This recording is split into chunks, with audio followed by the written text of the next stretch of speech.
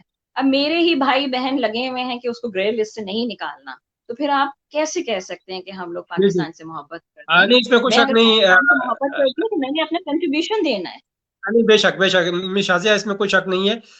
ناظرین چونکہ مس شازیہ کے پاس بہت سا مواد ہے بات کرنے کے لیے, بہت کچھ کہنا چاہتی ہیں, لیکن پروگرام کا وقت بہت کم ہوتا ہے. تو مس شازیہ جیسی جو خواتین ہیں ان کو اگر اسٹوڈیو پہ یا ٹی وی چینل پہ بٹھا دیا جائے تو وہ ان کی باتیں, ٹی وی چینل کی باتیں ختم ہو جائیں گی, لیکن ٹی وی جو شازیہ رؤف جیسی خواتین جو ہے نا ان کی باتیں ختم نہیں ہوں گی. بہرحال میں آخری سوال کر کے ان سے میں ہم اجازت ہم چاہیں گے. تو شازیہ یہ بتائیں کہ ابھی اساس پروگرام کا اپنی بات کر رہے تھے, تو اساس پروگرام بینظیر اکم سپورٹ پروگرام کا متبادل تھا. تو اس دوران بڑے پیمانے پہ کرپشن بھی سامنے آئی اور آپ کی گورنمنٹ نے بڑا ایک ساؤنڈ اسٹیپ لیا. ہاں جی, کہ کافی لوگوں کو بے نقاب کیے. تو آپ کیا سمجھتی ہیں کہ کہاں تک جو کرپشن بے نقاب ہوئی اور رقم آپ نکلوانے میں آپ کامیاب ہوئے ان لوگوں سے؟ دیکھیں رقم تو ابھی تک آپ سب ایز اے پاکستانی جانتے ہیں کہ جو سب سے بڑا سورس ہے رقم نکلوانے کا, اس پہ بھی ہم کوشش کر رہے ہیں. تو کہاں پیٹوں سے رقم نکلنا اتنا آسان کام کہاں ہے, وہ تو آہستہ آہستہ چیز ہوگی. مگر یہ جو ابھی جتنا 8 لاکھ بندہ ہم نے اس میں سے نکالا, تو دیکھیں وہ 8 لاکھ لوگ جو ڈیزرو کرتے تھے ان تک وہ پیسہ پہنچا. ٹھیک ہے, یہ اسٹیپ احساس کا بہت پازیٹیو اسٹیپ تھا. سیکنڈ یہ کہ اس کے بعد ابھی بھی جو میں 15-16 دن میں نے ڈیوٹی دی, اس کے بعد اور لوگوں نے دی, تو کچھ خامیاں آئیں بیچ میں. کچھ ایسے لوگ بھی اکا دکا بیچ میں کیس ایسے ہوتے تھے جو ہم خود دیکھتے تھے کہ یا وہ گورنمنٹ سرونٹ ہے یا وہ ماشاءاللہ دیکھنے میں خوشحال نظر آتا تھا اور وہ 12,000 روپے لے کے جا رہا تھا. تو ہم نے وہ چیزیں لکھ کر تو ادارے تک بھجوائیں کہ یہ لوگ ڈیزرو نہیں کر رہے تھے. تو اسی طرح سے ہر یو سی لیول پر, ہر یونین کونسل اور ہر ضلع سطح پر لوگوں نے اپنی کمپلینس دوبارہ بھی کروائیں کہ جی یہ ڈیزرو نہیں کرتا, یہ غلط ہے. تو اسی طرح سے بہت ساری خامیاں جو تھیں اس میں سے وہ نکلیں. مگر میں وہی بابر صاحب آپ کہہ رہے تھے کہ میں بہت زیادہ باتیں کر رہی ہوں اور میں کر سکتی ہوں, وہ یہ کہ میرے اندر ایک وہ غصہ اور وہ چیزیں ہوتی ہیں نا دیکھ دیکھ کے معاشرتی حالت.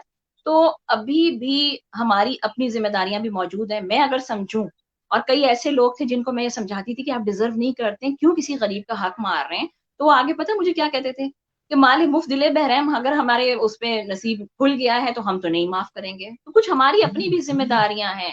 میں اگر سمجھتی ہوں کہ میرے گھر میں سب کچھ موجود ہے اور میرے پڑوس میں نہیں ہے, تو میرا ایز اے مسلمان میرا حق بنتا ہے, میرا فرض بنتا ہے کہ میں اس کو پہلے اس کے گھر کے حوالے سے سوچوں, پھر اپنے لیے سوچوں. مگر ہم تو مسلمانی حوالوں سے بھی ہم بڑے پست ہو چکے ہیں نا.